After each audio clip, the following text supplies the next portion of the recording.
माता चट माता उकारी भरते जाना। और ये तुरंत औसानी मैया अभी तुरंत माता भी 4 बहनें हो गई, सरस्वती, गौरव, पार्वती, लक्ष्मी और माता लेकर वो सती, गंगा सती, चारों बहनें रही। आगे समय में पीढ़ी बढ़े थे का हुआ था। हाँ वो तो बढ़ जाते बहुत कहते हैं 64 कितना करोड़ देवी देवता है, वो तो देवी हुई और सब सारी देवियां इकट्ठा भई और सब आपस में बैठी हैं, बातें करते करते भैया तनाव बढ़ गया, सब अपने आप को बड़ी समझने लगी।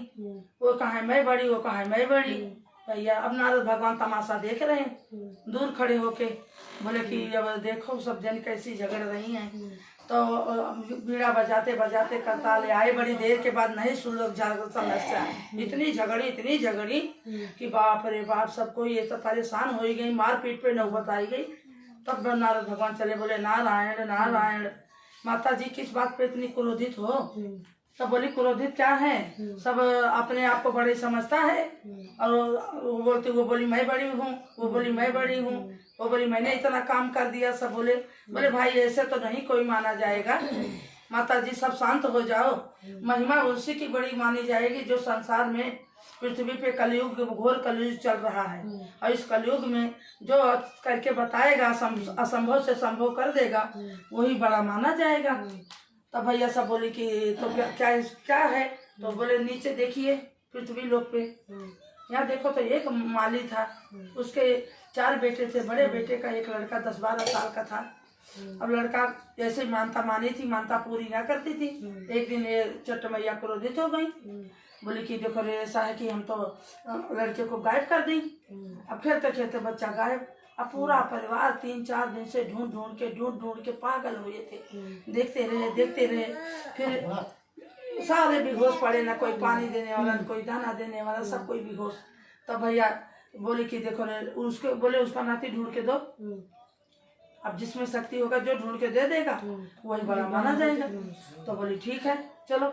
अब अवसान में यह चले कहीं हमार का ये सब पाव चना और गुड़ हमारा हो गया, जब पाव तब से मान के बैठा था के हमारा कोई इतना ज्यादा वो नहीं है, हम तो आराम से ढूंढ के दे ही देंगे। और आशा धराई के चल दी।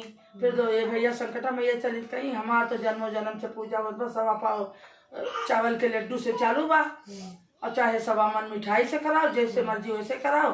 कि तो बड़ा संकट होता, मैं काट देती, ये क्या है बच्चा ढूंढना। वो भी गई एक मंदिर के वहाँ आराम नहीं विराजमान हो गई, दोपहरिया मनाई, सोई गई, वो भी सोई गई। इधर से वो भी चली तुरंता माता, नहीं चट मैया जग रही है, तुरंता माता चली कहीं हमार का मानो तुरंत हमारे में कोई सुहागिन ढूंढना ही नहीं है, खाई हो कि पी हो वैसे ही चलेगा, जैसे आएंगी वैसे बैठ जाएंगी, मेरा पूजा हो जाएगा। तो जैसे हमारी पूजा वैसे हमारा काम हम भी आराम से देखे। तो अच्छा अब चट माता कहीं मेरा तो नाम चट मानो पट पूरा, अब पृथ्वी पे मेरी महिमा खत्म हो जाएगी अगर चटपट में बच्चा न मिला तो। तो बोली भैया इन सबको सोने तो, हमारा तो काम हमको करना ही करना है। तो हम तो चल रहे हैं। भैया वो निकल पड़ी, चलते अब आई पृथ्वी लोक पे। तो देखें तो ढूंढ, इधर देखी उधर देखी, जब उनकी महिमा नजर घुमाई तो माली के अंदर, फुलवारी के अंदर बच्चा सोया पड़ा था। बच्चे की पानी छांटी उठाई और लेके गई उसके घर। जब घर पे गई तो देखे सब एक लोग एक तरफ से परे। तो बोले कि देखो बड़े सब खुश हुए बच्चा देख के। तो उसमें से जो दादी थी बड़ी होशियार थी, सारे तो बच्चा पाके मगन हो गए कि बच्चा होश में आ गया, बेहोश था तो आ गया। तो दादी पैर पकड़ ली, बूढ़ी का रूप रख के गई थी कि कोई पहचान न सके। तो पैर पकड़ी, बोली कि ऐसे तो नहीं जाने दूंगी, अपना महिमा बता के जाओ कौन सी माता हो।